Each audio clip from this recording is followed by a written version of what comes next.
अस्सलाम वालेकुम स्टूडेंट्स, मेरा नाम नुमान खालिद है और आपको यूट्यूब के इस मुनफरद चैनल होम ऑफ अकाउंटेंसी पे खुशामदीद कहते हैं। प्यारे बच्चों, आज के लेक्चर में हम लोग एक पास्ट पेपर का क्वेश्चन करने जा रहे हैं। जैसा कि आपके सामने स्क्रीन पे शो हो रहा है, ये 2015 का सप्ली पेपर है, 2023 का एनुअल पेपर है और 2023 का ही ये सप्लीमेंट्री पेपर भी है। तो ये हमारे पास मोस्ट इंपॉर्टेंट क्वेश्चन में से है। इससे पहले कि हम इस डिस्कशन का आगाज करें, उन तमाम लोगों का हम शुक्रिया अदा करते हैं जो ऑलरेडी चैनल को सब्सक्राइब कर चुके हैं, और रिक्वेस्ट करते हैं उन तमाम लोगों से जो चैनल पे नए हैं कि आप चैनल को सब्सक्राइब कर दें। आपकी ये सब्सक्रिप्शन और आपका ये वीडियो देखना देखना हमारे लिए सोर्स ऑफ इनकम होता है। सो हमारे लिए ये एक मोटिवेशन है जिसके बिहाइंड हम लोगों ने ये चैनल प्रिपेयर किया था।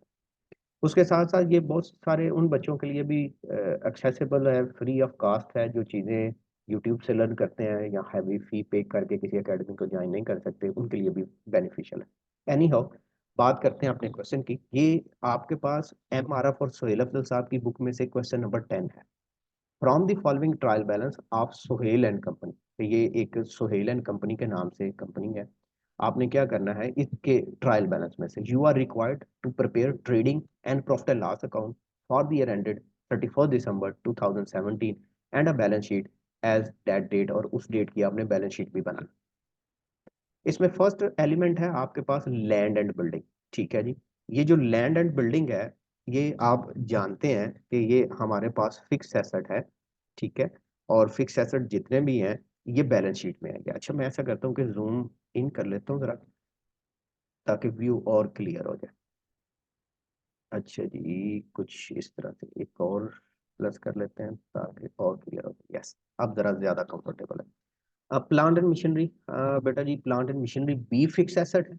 ठीक है। और ये बैलेंस शीट का ही हिस्सा है। सेम इसी तरह फर्नीचर एंड फिक्सर, ये भी फिक्स एसेट है और बैलेंस शीट का हिस्सा है। ओपनिंग स्टॉक, अलबत्ता ये बैलेंस शीट का हिस्सा नहीं, ये हम ट्रेडिंग अकाउंट की डेबिट साइड पे लिखते हैं। ड्राइंग एंड कैपिटल सब पार्ट ऑफ बैलेंस शीट, और हम इसको बैलेंस शीट की लाइबिलिटी साइड पे लिखते हैं। आप ऐसा करें, अभी सिर्फ इसको बैलेंस शीट लिखते हैं। परचेज एंड सेल, ये ट्रेडिंग अकाउंट की डेबिट एंड क्रेडिट साइड, क्योंकि परचेज एक्सपेंस है और सेल जो है वो हमारे लिए एज अ रिपोर्ट किया जाता है direct revenue. Purchase direct expense है, तो इस वजह से ट्रेडिंग अकाउंट की डेबिट साइड पे, सेल डायरेक्ट रेवेन्यू है इसलिए ट्रेडिंग अकाउंट की डेबिट साइड, क्रेडिट साइड पे। डेटर एंड क्रेडिटर, ये जो डेटर्स है ना बेटा जी, ये करंट एसेट्स है, और ये जो क्रेडिटर्स हैं ये बेटा जी आपके पास current liability. So balance sheet में आएंगे ये दोनों point, but as a current asset और करंट लाइबिलिटी। ये आपके पास जी रिटर्न है। अच्छा बेटा जी, रिटर्न हमारे पास दो तरह की है। एक रिटर्न वो है जो डेबिट रिटर्न है। डेबिट रिटर्न हमेशा हमारे पास सेल्स रिटर्न है। ठीक है। उसकी रीजन ये है कि वो वाली जो सेल्स है वो रेवेन्यू है, और रेवेन्यू में अजाफा क्रेडिट होता है, इसलिए रेवेन्यू सेल्स की जो नेचर है वो हमेशा रेवेन्यू है, सॉरी क्रेडिट है। और जो उसका रिटर्न है वो उसके अपोजिट है, सेल क्रेडिट, तो सेल्स रिटर्न डेबिट। अब ये जो परचेज है ये एक्सपेंस है, तो जो क्रेडिट नेचर की रिटर्न है ये बेसिकली परचेज रिटर्न है। ठीक है, ये आपने याद रखना है कि जो जिस साइड पे उसकी नेचर है उसकी रिटर्न उसके उल्ट है। सेल क्रेडिट तो sales return debit, purchase debit तो परचेज रिटर्न क्रेडिट। तो इसका आपने ख्याल रखना है। ये एक पॉइंट है जी, loan from SBFC State Bank Finance Corporation on 1/10/2017, यकम 10/2017 को आपने ये लोन लिया है, और लोन का रेट आपके पास है 12%। अच्छा बच्चों, ये लोन फ्रॉम है, इसका मतलब है ये लाइबिलिटी है। पहली तो बात आपने याद ये रखनी है, ये आपके लिए लॉन्ग टर्म डेट है और कैपिटल से ऊपर प्लेस किया जाएगा बैलेंस शीट। दूसरा, आपने इससे मुतलका एक एडजस्टमेंट भी परफॉर्म करनी है, और वो एडजस्टमेंट किसकी है, इंटरेस्ट की। उस इंटरेस्ट को आपने दो जगहों पे लिखना है। एक तो आपने प्रॉफिट एंड लॉस अकाउंट की डेबिट साइड पे लिखना है एज एन एक्सपेंस। ठीक है, प्रॉफिट एंड लॉस अकाउंट की डेबिट साइड। और दूसरा काम आपने क्या करना है, आपने इसको बैलेंस शीट में भी प्लेस करना है एज अ करंट लाइबिलिटी। किसको, इंटरेस्ट को। अब सर जी हमें कैसे पता चलेगा कि इसके ऊपर इंटरेस्ट की एडजस्टमेंट होनी है? एक तो आपने क्वेश्चन सारा रीड करना है, मैंने जरा किया हुआ था तो इसलिए मुझे पता है कि इंटरेस्ट ऑन लोन नहीं आया। अब क्योंकि 10वें महीने के शुरू में आपने ये लोन लिया है, 10वें महीने का, 11वें महीने का और 12वें महीने का, 3 माह का इंटरेस्ट अब बेटा जी आपने कैलकुलेट करना है। अब वो इंटरेस्ट आप कैसे कैलकुलेट करेंगे? आप इसकी जो प्रिंसिपल अमाउंट है 1,20,000 उसके साथ आप मल्टीप्लाई कर देंगे रेट को, जो कि 12/100 है, एंड मल्टीप्लाई कर देंगे मंथ को, और मंथ है 3/12, क्योंकि हमने 3 माह का जो है वो इंटरेस्ट कैलकुलेट करना है, इसलिए हम इसको 3/12 कर देंगे। सर जी सूद तो सालाना नहीं होता, होता बेटा सालाना है, लेकिन हमारा ईयर खत्म हो रहा था 31 दिसंबर को, तो जो हमारा दुरानिया है हमने सिर्फ उसका कैलकुलेट करना है। 1,20,000 जो लोन की अमाउंट है, मल्टीप्लाइड बाय 12%, जो सूद का रेट है, मल्टीप्लाइड बाय 3/12। देन हमारे पास है सैलरीज एंड वेजेस। ये आपके लिए ट्रेडिंग अकाउंट की डेबिट साइड पे आएगा। वैसे तो वेजेस की अलग नेचर होती है, सैलरीज की अलग होती है। वेजेस डायरेक्ट एक्सपेंस है, सैलरीज इनडायरेक्ट है। लेकिन क्योंकि क्वेश्चन में ये टाइटल इकट्ठा आया है, तो जो पहला टाइटल होगा उसकी बेस के ऊपर आप इसकी नेचर डिफाइन करें। अगर सैलरीज एंड वेजेस होता तो प्रॉफिट एंड लॉस अकाउंट की डेबिट साइड पे, अगर वेजेस एंड सैलरीज है तो ट्रेडिंग अकाउंट की डेबिट साइड। अच्छा जी, printing and stationery indirect expense है, ये आपके पास डेबिट साइड पे आएगा, but profit and loss account की डेबिट साइड पे। तो हम इसको नाम दे देंगे जी profit and loss account debit side.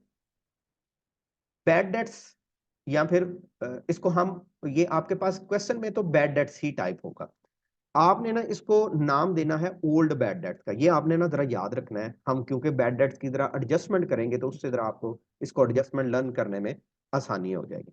मेरे बच्चों, जो डेटा ट्रायल बैलेंस का होता है ना वो ओल्ड होता है। ये लैंड एंड बिल्डिंग भी ओल्ड है, प्लांट भी ओल्ड है, सारा कुछ ओल्ड है। जो डेटा एडजस्टमेंट का होता है वो न्यू होता है। सो ये जो बैड डेट्स हैं ये आपके लिए बेसिकली ओल्ड बैड डेट्स हैं। आप इसको direct profit and loss account की डेबिट साइड पे भी लिख सकते हैं। अगर वो नहीं तो आप इसको वर्किंग नंबर 1 में लिख लीजिएगा, रफ अमल नंबर 1 करने के बाद आप इसको शिफ्ट कर लीजिएगा। ओल्ड बैड डेट्स हमेशा डेबिट नेचर के ही होते हैं, ये पक्की बात है, क्योंकि ये बिजनेस का एक्सपेंस होता है इस वजह से। देन है जी हमारे पास प्रोविजन फॉर डाउटफुल डेट्स। ये हमारे पास जो ट्रायल बैलेंस का डेटा है वो ओल्ड है, तो ये हमारे लिए ओल्ड प्रोविजन है, ये पुरानी प्रोविजन है। ठीक है, ये जो ओल्ड प्रोविजन है ये हम क्रेडिट नेचर के तौर पर रखते हैं, क्योंकि हमने अपने प्रॉफिट में से फ्यूचर कॉन्टिजेंसी को मीट करने के लिए रिजर्व रखा होता है, प्रॉफिट सेट असाइड किया होता है, इसलिए हम इसको नाम दे देते हैं that is the old provision. और ओल्ड प्रोविजन अगर आप डायरेक्ट प्लेस करना चाहें तो प्रॉफिट एंड लॉस अकाउंट की क्रेडिट साइड पे, जैसा कि आप देख सकते हैं यहाँ पे भी जो ओल्ड प्रोविजन का बेटा जी बैलेंस है वो उसने क्रेडिट कॉलम में लिखा हुआ है। आप इसको वर्किंग में भी एडजस्ट करने के बाद लेके जा सकते हैं, हम वर्किंग भी एडजस्ट करना देखेंगे ताकि हमारा पॉइंट मजीद क्लियर हो जाए। कैश एट बैंक, ये बेटा जी आपके पास बैलेंस शीट में आएगा करंट एसेट के तौर पर। So that current asset and balance sheet. Closing stock adjustment बेटा जी आप जानते ही हैं, ये एडजस्टमेंट आपके लिए कोई नई तो है नहीं। और एडजस्टमेंट क्या है कि एक आपने ट्रेडिंग अकाउंट की क्रेडिट साइड पे लिख देना है और दूसरा करंट एसेट के तौर पर बैलेंस शीट में लिख देना है, तो ये कोई नई चीज नहीं है। तो 2 पॉइंट होंगे, एक आप करंट एसेट के तौर पर लिखेंगे बैलेंस शीट में, और दूसरा आप ट्रेडिंग अकाउंट की क्रेडिट साइड पे लिखेंगे। डेप्रिसिएशन है 3 एसेट के ऊपर। ठीक है, अच्छा अब ये तीनों एसेट आप हाईलाइट कर दीजिएगा, land plant and machinery furniture and fixer, पहले ही 3 है, इन तीनों को आप वहां पे टिक कर लेना, बोल्ड कर लेना, या जैसा आप मुनासिब समझे, ताकि आपको याद रहे कि इनके ऊपर एडजस्टमेंट है, आप इनसे जो है वो इधर उधर ना हो सके। अच्छा जी मेरे बच्चों, अब हम बात करते हैं अपने पास यहाँ पे राइट ऑफ बैड डेट्स। अच्छा ये बेटा जी जो एडजस्टमेंट का डेटा होता है ये न्यू होता है। राइट ऑफ का मतलब होता है खत्म करना, बैड डेट्स मीन्स के हमने नहीं लिए, हमें पैसे नहीं मिले। अच्छा इसके लिए ना बेटा जी आपने क्या करना है, 2 काम करने हैं। पहला तो ये होता है कि माइनस करना है आपने डेटर में से, डेटर में से माइनस। और दूसरा काम आपने इसको वर्किंग नंबर 1 में लिख देना है। वर्किंग नंबर 1 हम जरा डिटेल में कर लेते हैं। और फिर है जी maintain reserve for doubtful debts. ये जो रिजर्व है ना, ये प्रोविजन का ही दूसरा नाम है। इसके भी यही दो इफेक्ट आएंगे, माइनस डेटर और वर्किंग नंबर 1। ये वर्किंग नंबर 1 क्या होती है, इसको हम क्वेश्चन में ही चल के देखते हैं और बाकी के इसके भी पैरामीटर्स को वहां पे ही ऑब्जर्व करते हैं। बच्चों, वक्त बचाने के लिए हम ऐसा कहते हैं कि प्रीवियस क्वेश्चन में ही जो ट्रायल बैलेंस और बैलेंस शीट का स्केच बना था उसको हम कॉपी कर लेते हैं और कॉपी करके हम यहाँ पे इसको प्लेस कर लेते हैं। अच्छा जी मेरे बच्चों, ये हमारे पास यहाँ पे इसको जी कॉपी पेस्ट कर लेते हैं और जो ऑलरेडी इसका डेटा मौजूद है उसको ज़रा उड़ा देते हैं। इसको जी उड़ा देते हैं। ये जो लैंड एंड बिल्डिंग है भाई, इसको भी उड़ा देते हैं। ये जो करंट लाइबिलिटीज हैं इसको भी उड़ा देते हैं। इनको भी कर देते हैं ख़त्म, यहाँ पे भी। और ये भी सारा डेटा यार उड़ा देते हैं। ये ले, खुश जी सर, खुश। शुरू करते हैं जी इसका solution. First one, land and building, plant and machinery and fix है। अच्छा, आप इसको ना, कुछ टीचर्स का तरीकाकार ये होता है कि वो पहले ट्रेडिंग अकाउंट मुकम्मल करवाते हैं, कुछ का होता है कि वो किसी और पैटर्न पे करते हैं। मेरी ये रिक्वेस्ट होती है या मेरा ये पैटर्न है कि आप जो पहला टाइटल है ना ट्रायल बैलेंस, वहां से पोस्ट करना शुरू करें। इससे कोई बैलेंस आपका रुकेगा नहीं और क्वेश्चन भी जल्द मुकम्मल होगा।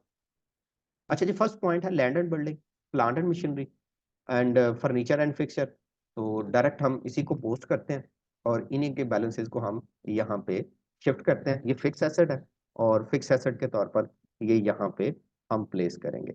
अच्छा, ये वाला पोर्शन तो हम जरा बोल्ड नहीं करेंगे, यहाँ पे हम इसको भी अरेज कर देते हैं भाई। इसको भी अरेज कर देते हैं और इसको भी अरेज कर देते हैं। अब इन तीनों के ऊपर क्योंकि डेप्रिसिएशन है तो यहाँ पे जरा करंट एसेट की जरा जगह छोड़ देते हैं और फिर हम यहाँ पे फिक्स एसेट को बोल्ड कर देते हैं, या आप मार्कर से कर दीजिएगा ना बोल्ड। आप लैंड एंड बिल्डिंग की अमाउंट और यहाँ पे आप माइनस कर दीजिएगा डेप्रिसिएशन। अच्छा, मैं जरा टाइम बचाना चाह रहा हूँ तो इसलिए मैंने सिर्फ इसका एब्रिविएशन लिखा है, आपने पूरा वर्ड लिखना है डेप्रिसिएशन। यहाँ पे इसकी अमाउंट आ जाएगी। अब ये डेप्रिसिएशन किसी एक टाइटल पे तो है नहीं है, प्लांट एंड मशीनरी पे भी है और फर्नीचर एंड फिक्सचर के ऊपर भी है, तो इस पे भी आप इसकी कैलकुलेशन कीजिएगा। अच्छा जी, तीनों के बैलेंसेस को हम लिख लेते हैं जी। एक है 2 लाख एंड, बल्कि पहले को लिखते हैं लैंड एंड बिल्डिंग 2,55,000। ठीक है, यहाँ पे आप लिखते हैं जी 2,55,000। बेटा जी, इसके ऊपर जो रेट ऑफ डेप्रिसिएशन है उसके मुताबिक डेप्रिसिएशन चार्ज करें और जो बैलेंस आए उसको इसमें से माइनस कर दें। ये आपके पास डेप्रिसिएशन के। अब चलते हैं जी, इसके ऊपर रेट क्या है। लैंड एंड बिल्डिंग जी, first one land and building 2.5%। तो आपने इसी का 2.5% चार्ज करना है और जो वैल्यू आए उसको आपने यहाँ से लेस कर देना है। अच्छा बेटा जी, इसकी कैलकुलेशन कीजिएगा और कैलकुलेशन करके अमाउंट बताइएगा कि हमारे पास डेप्रिसिएशन की कितनी वैल्यू आती है। अच्छा, लैंड एंड बिल्डिंग पे है 6375। तो आप 6375 को इसमें से माइनस कर दें, 6375। अच्छा मेरे बच्चे, इसमें आप इसको माइनस कर देंगे तो जो आंसर आएगा उसको आपने आउटर कॉलम में लिखना है, ये यहाँ पे। जी बेटा जी, माइनस कीजिएगा, देखिएगा कितनी अमाउंट आती है। मेरे पास है 248625, 248625। अच्छा मेरे बच्चे, प्लांट एंड मशीनरी पे चलते हैं। अच्छा सॉरी, इसी का जरा दूसरा इफेक्ट कर लें, depreciation on land and building. ये प्रॉफिट एंड लॉस अकाउंट की डेबिट साइड पे आएगा। ठीक है, यहाँ पे आप लिखते हैं depreciation on land and building. अच्छा, आपने जो बैलेंस बचा है ना उसको नहीं लिखना, जिसको आपने माइनस किया था ना उसको लिखना है, और वो अमाउंट थी आपके पास 6375। देन आपके पास है depreciation again but another asset, और वो है plant and machinery. Plant and machinery के ऊपर डेप्रिसिएशन का रेट है 10%। प्लांट एंड मशीनरी की अमाउंट है 1,20,000। आप यहाँ पे भी अमाउंट लिखे 1,20,000 और आप इसके ऊपर डेप्रिसिएशन भी चार्ज करें 1,20,000 का। जब आप 10% लेंगे तो मेरा बेटा जी ये अमाउंट हमारे पास कैलकुलेट होके आएगी 12,000। तो उसको हम यहाँ पे प्लेस कर देंगे। तो 1,20,000 में से आप 12,000 को सब्ट्रैक्ट कर दें तो जो बाकी बैलेंस बचेगा उसको आप आउटर कॉलम में लिख दीजिएगा। वो आपके पास आएगा 108,000। इसी का दूसरा इफेक्ट करेंगे, यहाँ पे आप लिख दीजिएगा जी depreciation on land and building, depreciation on land, sorry, plant and machinery, plant and machinery. अच्छा, मैंने ये यहाँ पे एब्रीवेशन यूज की है, आपने एब्रीवेशन बेटा जी नहीं लेना, आपने मुकम्मल मुकम्मल टाइटल यूज करना है। आप टीचर नहीं है, स्टूडेंट है। ये फैसिलिटी सिर्फ टीचर्स के लिए। फर्नीचर एंड फिक्सचर 39,000 है, और फर्नीचर एंड फिक्सचर के ऊपर डेप्रिसिएशन का रेट है 5%। यहाँ पे हम चलते हैं भाई, लिखते हैं इसकी अमाउंट 39,000, और इसके ऊपर जो डेप्रिसिएशन का रेट है हम उसको प्लेस करते हैं। यहाँ पे आप लिखते हैं जी 39,000 और मल्टीप्लाइड बाय 5 डिवाइडेड बाय 100। अच्छा बच्चों, इसको जरा कैलकुलेट कर लें, कैलकुलेट करके देखें हमारे पास कितनी अमाउंट आती है। 1950। जी बेटा जी, 1950,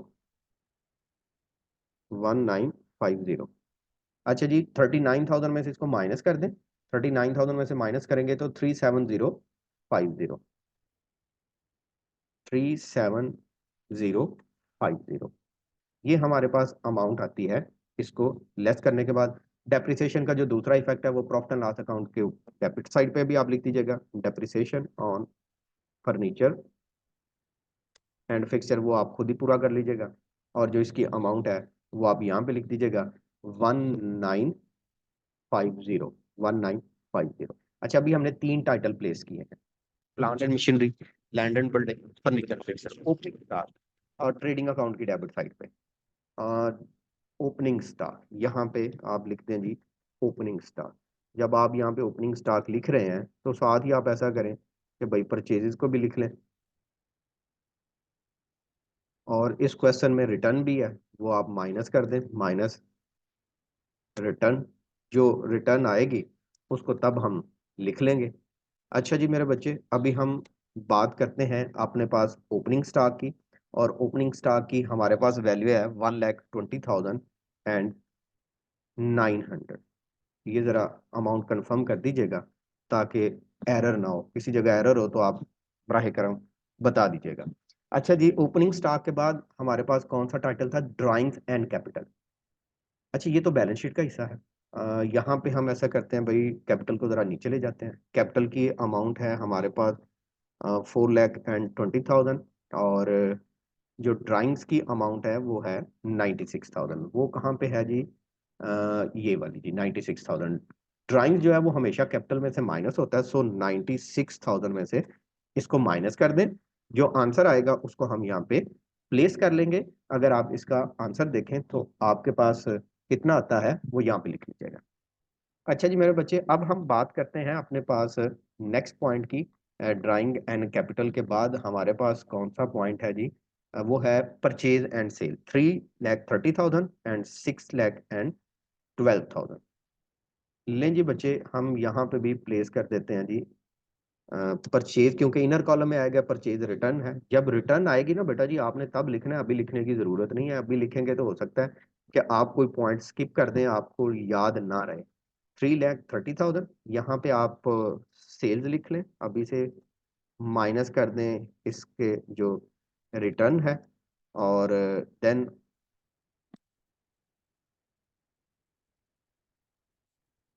आप यहाँ पे लिख दीजिएगा क्लोजिंग स्टॉक, क्योंकि जो जो पॉइंट्स आपके साथ में माइंड में आए वो आप लिखते जाएं।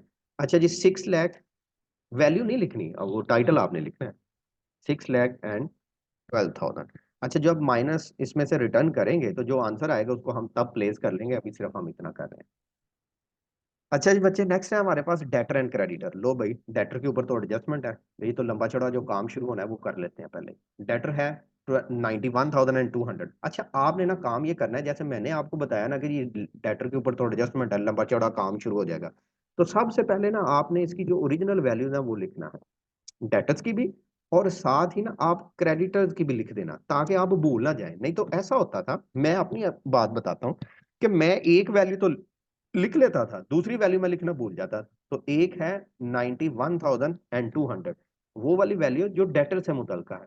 और अगर आप डेटर लिख दें और ये सोचना शुरू कर दें भाई इसके ऊपर तो एडजस्टमेंट है, तो मुमकिन है कि आप क्रेडिटर की वैल्यू ना लिख सकें।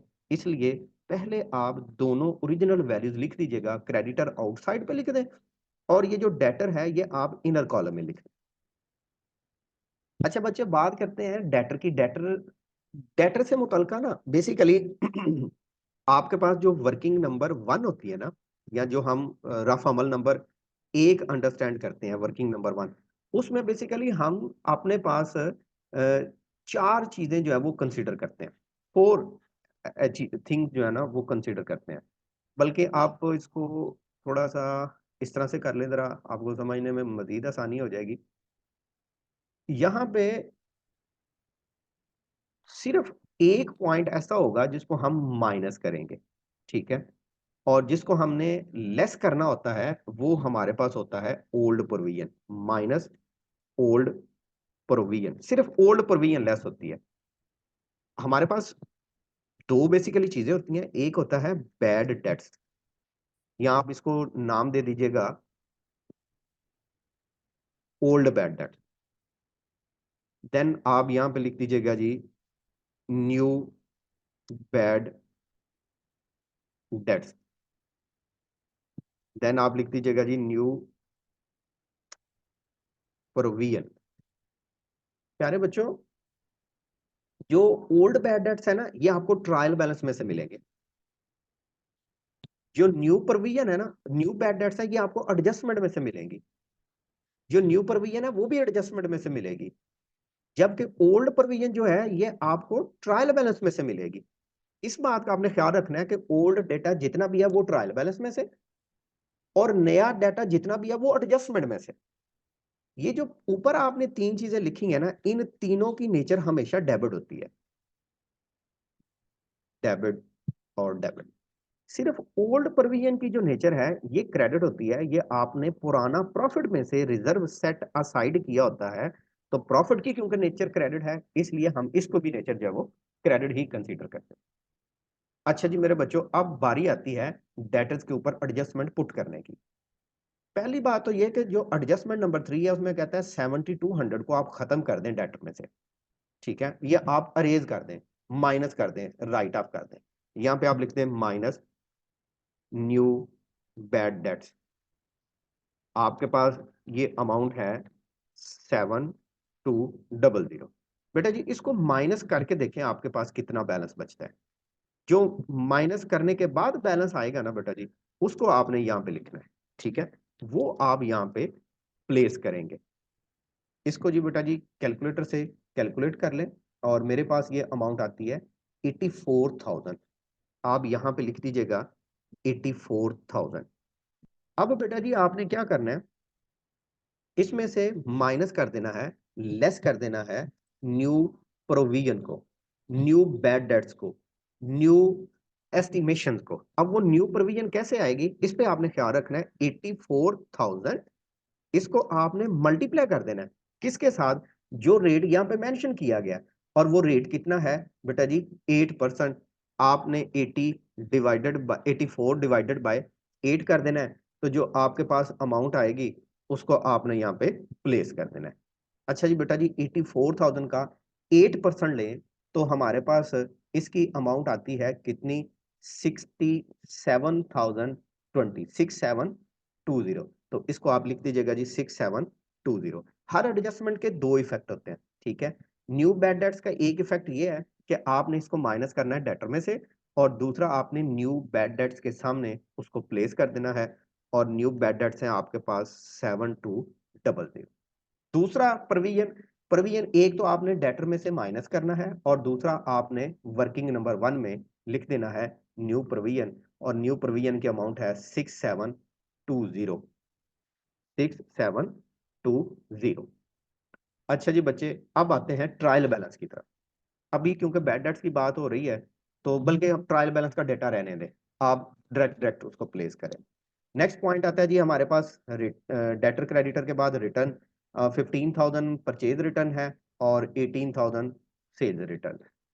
15,000 परचेज रिटर्न, आप इसी को बेटा जी माइनस कर दीजिएगा, और 3,15,000 ये आप अमाउंट यहाँ पे प्लेस कर दीजिए। 3,15,000। जो सेल्स रिटर्न है वो आपके पास 18,000 है, तो आप 18,000 को यहाँ से सब्ट्रैक्ट कर दीजिएगा, 18,000 को सब्ट्रैक्ट करने के बाद जो आपके पास अमाउंट आए उसको हम आउटर कॉलम में यहाँ पे प्लेस कर देंगे। अच्छा जी, जो डिडक्ट करके हमारे पास अमाउंट है वो 5,94,000 है। अच्छा मेरे बच्चे, नेक्स्ट पॉइंट हमारे पास कौन सा है? नेक्स्ट पॉइंट है जी हमारे पास लोन फ्रॉम SBFC, और लोन का रेट है 12%। इसके ऊपर एडजस्टमेंट भी है, तो लोन को आप यहाँ पे ही लिख दें, लोन फ्रॉम SBFC, और ये डेट आप रहने दें, अभी सिर्फ इतनी अमाउंट लिख दें। डायरेक्ट कॉलम में आप आउटर कॉलम में इसकी अमाउंट लिख दें, और वो है 1,20,000। इसके ऊपर एडजस्टमेंट भी है, उसको आप नाम दे दीजिएगा जी इंटरेस्ट पेएबल। इंटरेस्ट पेएबल की अमाउंट है 1,20,000 मल्टीप्लाइड बाय 12%, मल्टीप्लाइड बाय 3/12। तो बेटा जी आप इसको सॉल्व कर लीजिएगा, सॉल्व करके जो अमाउंट आए उसको आप डायरेक्ट आउटर कॉलम में लिख दीजिएगा। इसकी अगर आप अमाउंट कैलकुलेट करें जो इंटरेस्ट पेबल की है तो वो 3,600 आती है। एक आपने बैलेंस शीट में करंट लाइबिलिटी लिखनी है, और दूसरा आपने प्रॉफिट एंड लॉस अकाउंट की डेबिट साइड पे लिख देना है इंटरेस्ट पेबल। और ये बेटा जी हमारे पास अमाउंट आती है 3,600। अच्छा जी बच्चे, नेक्स्ट पॉइंट हमारे पास कौन सा है? वेजेस एंड सैलरी, ये डायरेक्ट एक्सपेंस है 79,500। तो ट्रेडिंग अकाउंट की डेबिट साइड पे लिखते हैं वेजेस एंड सैलरी। ये अलबत्ता माइनस तो नहीं है, तो हम माइनस वाला कंसेप्ट इस पे नहीं लिखेंगे, इसकी डायरेक्ट यहाँ पे वैल्यू लिख देंगे 79,500। फिर मेरा बेटा हमारे पास अमाउंट आती है printing and stationery. Printing and stationery की अमाउंट जो है वो 9,300 है, उसको हम यहाँ पे प्लेस कर देते हैं जी। प्रिंटिंग एंड स्टेशनरी ये है 9,300। नेक्स्ट है जी हमारे पास बैड डेट्स, ये ओल्ड बैड डेट्स हैं, ठीक है, जो ट्रायल बैलेंस में है। तो आप वर्किंग नंबर 1 में जाएं और ओल्ड बैड डेट्स के सामने लिख दें 12,600। देन हमारे पास प्रोविजन है, ये ओल्ड प्रोविजन है। ओल्ड प्रोविजन की अमाउंट है हमारे पास 10,140। इसको आप जो वर्किंग लिख रहे हैं उसमें प्लेस कर दें, और वर्किंग के अब क्योंकि चारों एलिमेंट मुकम्मल हो चुके हैं तो आप इसका टोटल कर लें। अच्छा जी, अब आपने क्या करना है कि पहले इन 3 पॉइंट्स को जो सिमिलर नेचर के हैं इनका एडिशन कर लेना है। मैं इन 3 की बेटा जी बात कर रहा हूं, इन 3 की, इन तीनों का आप टोटल कर लें। टोटल करके आप यहां पे प्लेस कर लें वैल्यू, और उसमें से ये जो क्रेडिट नेचर का है इस पोर्शन को माइनस कर दीजिएगा। अगर आप इसको ऐड कर लें तीनों को और इसको माइनस कर लें तो जो बैलेंस आएगा उसको बेटा जी आप डायरेक्ट आउटर कॉलम में प्लेस कर दीजिएगा, ठीक है। अच्छा, इसमें एग्जामिनर की मर्जी होती है कि वो उसको किस अंदाज से प्रेजेंट करे। कुछ जो है वो नया जो बैड बैड डेट्स होता है वो इकट्ठा भी प्लेस कर लेते हैं। अलबत्ता आप इस तीनों का टोटल करते हैं तो 26,520 ये वैल्यू आती है। 26,520 ये वैल्यू आती है। इसमें से आप 10,140 को सब्ट्रैक्ट कर दें और उसको आप प्लेस कर दें जिस साइड का बैलेंस है। अगर आप इसको सब्ट्रैक्ट कर दें तो ये 16,380, 16,380। अब जरा देखिएगा डेबिट क्रेडिट, ये जो बैलेंस था ना 26,000, ये डेबिट नेचर का था क्योंकि ऊपर तीनों डेबिट बैलेंस है, और ये जो सब्ट्रैक्ट हो रहा है क्रेडिट नेचर का है। तो बड़ा बैलेंस कौन सा बच रहा है?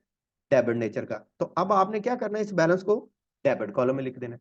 अगर यहाँ पे क्रेडिट साइड की वैल्यू ज्यादा होती, क्रेडिट बैलेंस बचता, तो आप प्रॉफिट एंड लॉस अकाउंट की क्रेडिट साइड पे लिख देते। यहाँ पे आपने 16,380 को यहाँ पे प्लेस कर देना है bad debts, bad debts working number 1। ये जो बैड डेट्स हैं ये हम लोगों ने वर्किंग नंबर 1 में से लिए हैं, और आप इसकी वैल्यू यहाँ पे, सॉरी ये मैंने प्लेस कर दिया ट्रेडिंग अकाउंट में, तो ट्रेडिंग अकाउंट में तो नहीं आता, ये इनडायरेक्ट एक्सपेंस है, यहाँ पे आएगा। और यहाँ पे आप इसकी वैल्यू को प्लेस कर देंगे, और प्लेसमेंट के बाद हमारे पास जो इसका बैलेंस आ जाता है वो हम यहाँ पे लिख देंगे। और वो बैलेंस है जी यहाँ पे हमारे पास 16,380। 16,380। अच्छा मेरे बच्चे, अब हम बात करते हैं अपने पास नेक्स्ट पॉइंट की। ट्रायल बैलेंस में से हमारे पास लास्ट पॉइंट है और वो है कैश एट बैंक। आप कैश एट बैंक को करंट एसेट के तौर पर प्लेस करेंगे। कैश एट बैंक की जो अमाउंट है उसको आप पुट कर देंगे 77,640, और वो आपके पास कुछ इस तरह से प्लेस कर दी जाएगी। अच्छा बच्चे, अब हम बात करते हैं अपने पास एडजस्टमेंट की, एडजस्टमेंट नंबर 1 की, और वो है हमारे पास क्लोजिंग स्टॉक की। क्लोजिंग स्टॉक दो जगहों पे आता है, एक करंट एसेट के तौर पर बैलेंस शीट, और दूसरा आपके पास ट्रेडिंग अकाउंट की क्रेडिट साइड। क्लोजिंग स्टॉक की अमाउंट है 1,50,000। एक आप यहाँ पे प्लेस कर दें और इसका टोटल कर लें। दूसरा बेटा जी आप यहाँ पे प्लेस कर दें, लेकिन कोशिश करें कि इससे पहले इस डेटर का बैलेंस भी आप एडजस्ट करके लिख चुके हों। जब आप डेटर को भी माइनस करके आप यहाँ पे प्लेस कर देंगे तो 77,280 ये आपके पास आंसर होगा, 77,280। ट्रायल बैलेंस का आप यहाँ पे तमाम चीजें प्लेस कर चुके हैं, एडजस्टमेंट तमाम प्लेस कर चुके हैं। अब आप बैलेंस कर लीजिएगा। ट्रेडिंग अकाउंट की क्रेडिट साइड पे का टोटल पहले कीजिएगा, ये आपके पास आएगा 7,44,000। यही बैलेंस आप दूसरी साइड पे लिख दीजिएगा, और जो बैलेंस आपके पास 7,44,000 इन वैल्यूज को सब्ट्रैक्ट करने के बाद बचेगा, उसको आप नाम दे दीजिएगा जी ग्रास प्रॉफिट का। Grass profit, grass profit carried down. जो बैलेंस बचेगा उसको आप नाम दे दीजिएगा ग्रास प्रॉफिट ब्रॉट डाउन। यहाँ पे आप प्लेस कर लीजिएगा। अच्छा जी, यहाँ पे आपके पास 2,28,600, 2,28,600, और सेम यहाँ पे भी वैल्यू 2,28,600 यहाँ पे आ जाएगी। यहाँ पे आप इसकी इस टोटल का वैल्यूज का टोटल कीजिएगा। इस साइड पे तो ये एक ही है, तो 2,28,600, इसी को आप अपोजिट साइड पे लिखें 2,28,600। इसमें से आप माइनस कर दें नेट प्रॉफिट को, नेट प्रॉफिट, और यहां से नेट प्रॉफिट आप कैलकुलेट कर लें। अच्छा बेटा जी, इन तमाम एक्सपेंडिचर को जो आपके पास 6 वैल्यूज हैं माइनस कर दीजिएगा। ठीक है, माइनस करने के बाद 178,995, 178,995, और यही आप यहाँ पे शिफ्ट कर लीजिएगा। इसका बैलेंस शीट का भी टोटल कर लीजिएगा। मुझे उम्मीद है कि ये इक्वल आ जाएगा। फिर भी किसी जगह मसला हुआ तो आप पूछिएगा। मेरे पास जरा मीटिंग का वक्त कम था, इस वजह से मैं इसको जरा मुकम्मल नहीं कर रहा। आप इसको जरूर कीजिएगा। अपना बहुत सा ख्याल रखिएगा, दुआओं में याद रखिएगा। अल्लाह हाफिज।